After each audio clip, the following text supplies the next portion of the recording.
সুদীপ্ত দাস, প্রধান উপদেষ্টা চলচ্চিত্র পরিবেশক সমিতি। আমি একটু চিত্রনায়ক রিয়াজের কাছে যেতে চাই। আশা করছি ৭১ জার্নালের পক্ষ থেকে মিথিলা ফারজানা আপনাকে শুভেচ্ছা জানাচ্ছি এবং সেটা আপনি শুনতে পাচ্ছেন।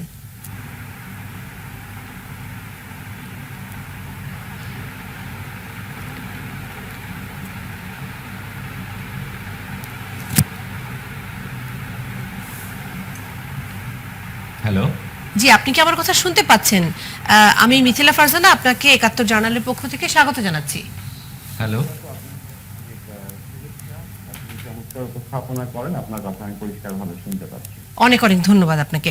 আমি যেটি জানতে চাই যে আজকে একটি পরিবেশক এবং প্রদর্শক সমিতির পক্ষ থেকে সিদ্ধান্ত জানানো হয়েছে, প্রেস কনফারেন্স করেছেন তারা জানিয়েছেন যে আপনার এবং মিশা সওদাগরের অভিনীত কোনো ছবি তারা প্রদর্শন করবেন না তাদের হলগুলোতে।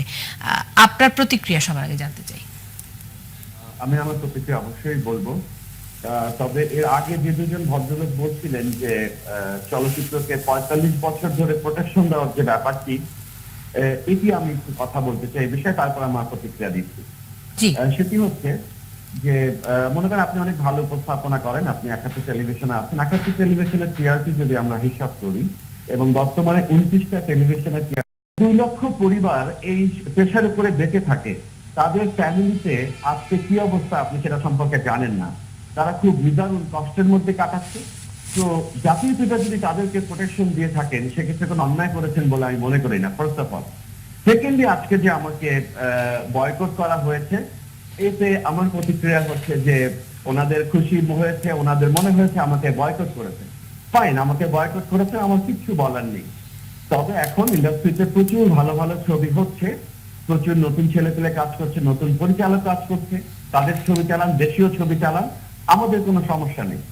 আপনারা বলছেন দেশীয় ছবি চলছে না, কিন্তু এই ঈদে প্রমাণ হয়ে গেছে যৌথ প্রযোজনার নামে যৌথ প্রতারণামূলক যে দুটি ছবি রিলিজ হয়েছিল, আরেকটি ছবি রিলিজ হয়েছিল রাজনীতি, দেশীয় ছবি। দ্বিতীয় সপ্তাহে এসে রাজনীতিকে আপনারা ১০০টি সিনেমা হল দিতে বাধ্য হয়েছেন। তার মানে দেশীয় ছবি অনেক ভালো চলছে। তাহলে ভয়টা কোথায় জনাব রিয়াজ? তাহলে কোনো ভয় নেই, কিন্তু তাহলে যৌথ প্রযোজনা নিয়ে আপত্তির জায়গা কোথায়? আমাদের কোনো আপত্তি নেই কিন্তু যৌথ প্রযোজনা নিয়ে। আমাদের কথা হচ্ছে যে যৌথ প্রযোজনার নাম করে আপনি যে অন্যায় করছেন, সেই অন্যায়টা আমরা চাই না। অন্যায়টাকে আমরা জানতে চাই। সেটা অন্যায় করছেন, চলচ্চিত্রের সাথে অন্যায় করছেন, এই অন্যায়টা ওই গোষ্ঠীর আমরা মেনে নিতে পারছি না। আমরা কিন্তু কখনোই বলিনি যে যৌথ প্রযোজনার ছবি হবে না। রিয়াজ সাহেব, আপনি যেটা বললেন যে যৌথ প্রযোজনা অন্যায় করছে, অন্যায়টাকে এটি একটু জানতে চাই। আসলে অন্যায়টা হচ্ছে, একটু আগে ভুইয়া ভাই বলেছেন যে সমতা, যে ৫০% ওদেশের শিল্পী, ৫০% এদেশের শিল্পী, ৫০% ওদেশের টেকনিশিয়ান, ৫০% এদেশের টেকনিশিয়ান। কিন্তু আপনি ৫০%-এর জায়গায় ৯৫% ওদেশের টেকনিশিয়ান নেবেন। আমাদের টেকনিশিয়ান ৫% কোথায় যাবে? ৫%কে নিয়ে কাজ করবেন এবং সেটি রিলিজ করবেন।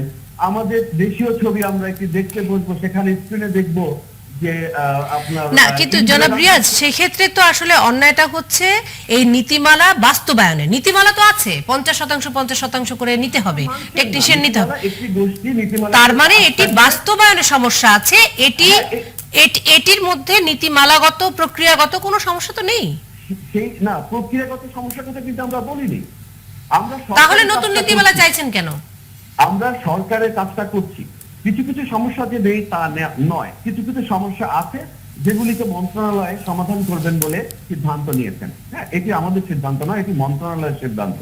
তো এবং বাকিটা মন্ত্রণালয় যেটা চাচ্ছেন যে সেই নীতিমালাটাকে ঠিক রেখে, সমুন্নত রেখে, যাতে একটা সভরেন কান্ট্রি বাংলাদেশে যেন আমরা মানে সেটা বলতে পারি যে আমাদের চলচ্চিত্র কেন বিশ্বমানের হবে না। আমরা তো চাই বাংলাদেশের চলচ্চিত্র বিশ্বমানের যাক, প্রোটেকশন আমরা আসলে চাই না, কিন্তু সেই জায়গাটাতে কোন একটি মহল ঠিক কাজ করছে না আমাদের সাথে। আমি ঠিক জনাব রিয়াজ আপনাকে এই জায়গাটা থামাচ্ছি, আমি আসছি আপনার কাছে আরো একবার। কোথায় কাজ করছে না সেটি নিশ্চয়ই জানবো। সুদীপ্ত দাস আছেন আমার সাথে ফোনে, আপনি যদি একটু বলেন। আপনি নিশ্চয়ই এতক্ষণ আমাদের আলোচনা শুনেছেন, ছোট করে শুনে নিয়ে বিরতিতে যাব। সুদীপ্ত দাস, আমার কথা শুনতে পাচ্ছেন আশা করছি? জি, চিত্রনায়ক রিয়াজ যে কথাগুলো বলছিলেন যে এই প্রক্রিয়া এক ধরনের প্রতারণার সৃষ্টি করছে, সেই জায়গাটিতে আপনাদের মানে অবস্থানটি যদি পরিষ্কার করেন। দেখেন, আমরা হচ্ছে আমরা তৈরি ছবি আমরা দেখাই, এই ছবি তৈরি করার বিষয়টা হলো প্রযোজকের বিষয়। প্রযোজকের অধীনে থাকেন শিল্পী বা পরিচালকরা। রাবিয়ার যে প্রশ্নটা তুলেছেন, ওনাকে যদি পাল্টা প্রশ্নটা করি, ওনার যে ছবিটা এমন ব্যবসা করলো যে বাংলাদেশে, ফোনের মাঝে তুমি এখানে বাংলাদেশের কয়জন আর্টিস্ট ছিলেন, উনি এবং পূর্ণিমা ছাড়া, সেখানে কি দেখাতে পারবেন, প্রমাণ করতে পারবেন যে সমান সমান ছিলেন, শিল্পী ছিলেন, সমান সমান সময় এই বাংলাদেশে আমি প্রশ্নটি রাখছি, আমি এই প্রশ্নটি চিত্রনায়ক রিয়াজের কাছে রাখছি, উনি শুনতে পাচ্ছেন না। সাহেবের কাছে আমার প্রশ্ন হলো যে এই যে রিয়াজ, মিশা সওদাগর এবং খসরুর ছবি যে আপনারা নিষিদ্ধ করলেন, এটার যুক্তি বাকি যে আপনারা যদি চলচ্চিত্রের মঙ্গল চান তাহলে একই পরিবারের সদস্য, হ্যাঁ একই পরিবারের সদস্য, তাদের ছবি নিষিদ্ধ করে আপনারা কি অর্জন করতে চাচ্ছেন? আমি সুদীপ্ত দাস, আমি আসছি। জি জি জি জি, আমি আসছি। আমি একটু আপনার কথা বেশি করে শুনতে চাই। আমি একটু আপনার কথা বেশি আমি আপনার কথা বেশি করে শুনতে চাই। একটু বিরতি নিয়ে আসি। আমি ডক্টর ভিয়ার কথার প্রেক্ষিতে আমি বলতে চাচ্ছি যে আমাদের সভাপতি ইফতেখার উদ্দিন নওশাদ এই যৌথ প্রযোজনার ছবির অনুমোদন কিংবা এটা নির্মাণের সাথে জড়িত ছিলেন না। স্রেফ উনি সেন্সর বোর্ডের মেম্বার, সেন্সর বোর্ডের আরো 14 জন মেম্বারের মতো উনিও একজন মেম্বার। উনি যাচ্ছিলেন সেন্সর বোর্ডে ছবি দেখানোর জন্য, সরকারি কর্ম সম্পাদনের জন্য। সেইখানে সেন্সর বোর্ডের বিল্ডিং এর নিচে উনাকে ধরে মারপিট করা হইলো, উনার শরীরে এখনো দাগ রয়ে গেছে। এবং এই ছবিগুলো কিন্তু সেটি তো আর চিত্রনায়ক রিয়াজ বা মিশা সওদাগর মারেননি, এবং দুজন সচিব জনাব না না, কিন্তু সেটি তো আর চিত্রনায়ক রিয়াজ আইন ব্যবস্থা নেবে, পুলিশ এটার বিরুদ্ধে ব্যবস্থা নেবে। হ্যাঁ, আপনি আপনার টেলিভিশনের ভলিউমটা একটু বন্ধ করে দিয়ে কথা বললে আমাদের জন্য সুবিধা হবে। জি জি বলুন। যেমন আমি যেটা বলছিলাম যে আমি নওশাদ সাহেবকে আমি ব্যক্তিগতভাবে চিনি, কারণ আমি তো আপনাদের এই পরিবারেরই একজন। তো ওনার উপর যে হামলাটা হয়েছে সেটা নিন্দনীয়, সেটা আইনগতভাবে দণ্ডনীয়, তার জন্য আইন ব্যবস্থা নিবে। কিন্তু এইটার সাথে দুজন অভিনেতা একজন প্রযোজকের ছবি নিষিদ্ধ করার সম্পর্কটা কোথায়? এটা কোন ধরনের কর্মসূচি আপনাদের? হ্যাঁ, সেটাই তো আমাদেরও প্রশ্ন, সেটাই আমাদেরও প্রশ্ন। আপনি যে মন্তব্য করলেন যে গতকালকে বা পরশুদিন মন্ত্রণালয়ে যে সিদ্ধান্ত হয়েছে তার কাউন্টার হিসেবে আমরা এটা করছি, এই কথাটার মধ্যে বিন্দু মাত্র সত্যতা নাই। তার কারণ হচ্ছে যে নওশাদের উপর আক্রমণের পরে আমরা দুটা সংবাদ সম্মেলন করছি, একটা মানববন্ধন করছি প্রেস ক্লাবের সামনে, বিশাল। না, কিন্তু সুদীপ্ত দাস, আপনার কাছে প্রশ্নটি হচ্ছে যে আপনারা কেন রিয়াজ এবং মিশা সওদাগর এবং খসরু সাহেবের ছবি নিষিদ্ধ করলেন? সেইটাই তো বলছি, আমরা নিয়মতান্ত্রিক পথে গেছিলাম, কিন্তু নিয়মতান্ত্রিক পথে দুইজন সচিব এসে দেখলেন বিধ্বস্ত অবস্থা নওশাদকে। তারপরে স্বরাষ্ট্র মন্ত্রণালয়ের অতিরিক্ত সচিব সাহেবও দেখলেন। দেখার পরে তারা সরকারি কার্য সম্পাদনে বাধা দান, সেই অনুযায়ী মামলা হবে আমাদেরকে আশ্বস্ত করলেন। কিছুই হইল না। এখন আমরা কি করব? আমাদের যেটুকু সুযোগ আছে, সাংগঠনিক শক্তি আছে, সেই শক্তি দিয়ে আমরা প্রতিবাদ করব। দেখলেন, দেখার পরে তারা সরকারি কার্য সম্পাদনে বাধা দান, সেই অনুযায়ী মামলা হবে আমাদেরকে আশ্বস্ত। হ্যাঁ, কি করবো তাহলে? কি মুশকিল, মানে এই চিত্রনায়ক রিয়াজ, মিশা সওদাগর এবং খসরু সাহেব কেন? এরাই তো জড়িত। এরাই মারপিটের সাথে জড়িত, সেটা আপনারা নিশ্চিত? হ্যাঁ, নিশ্চিত। মানে অনেক ধন্যবাদ সুদীপ্ত দাস, আছেন আপনি আমাদের সাথে। জনাব রিয়াজ, আমি আবারও আপনার কাছে আসছি। আশা করি আপনি আমাদের কথোপকথন শুনতে পেয়েছেন, কিছুটা হলেও নিশ্চয়ই শুনতে পেয়েছেন। আপনার কাছে সুদীপ্ত দাস যে প্রশ্ন করেছেন যে আজকে আপনারা চিত্রনায়ক রিয়াজকে আমার কথা শুনতে পাচ্ছেন কিনা, কিছুই শুনতে পাচ্ছেন না। চিত্রনায়ক রিয়াজ, আপনি কি শুনতে পাচ্ছেন আমার কথা?